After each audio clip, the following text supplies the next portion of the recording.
જય સ્વામિનારાયણ. વાત છે 400 ગાઉની મોટી ડોક.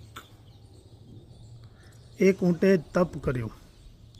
દેવે પ્રસન્ન થઈને કહ્યું, માગ માગ, તારે જે જોઈએ તે આપું.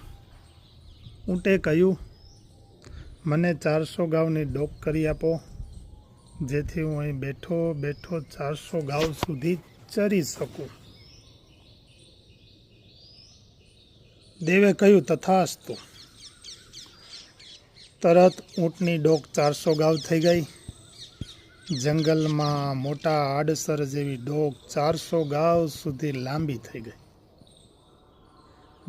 તે જોઈને વાઘ, સિંહ, નારડા, શિયાળિયા એ ડોક જોઈને એને ફાડી ખાધી.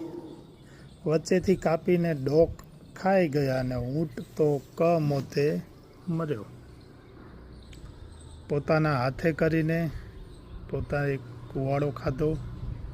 સિદ્ધાંત વાત એમ છે, વ્યાપ એટલો સંતાપ, વ્યવહાર થઈ શકે તેટલો કરવો.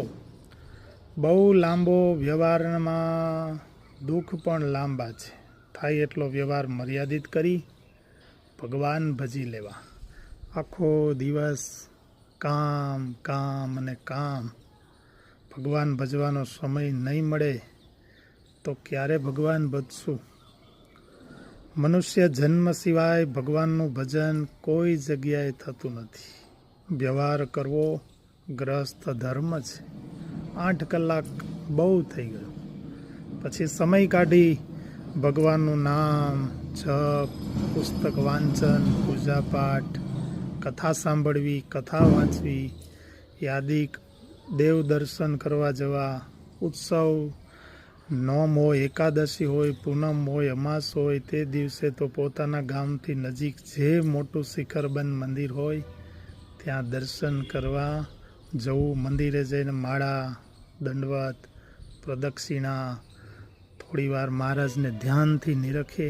આ બધી જ ક્રિયા એ ભક્તિ કહેવાય છે.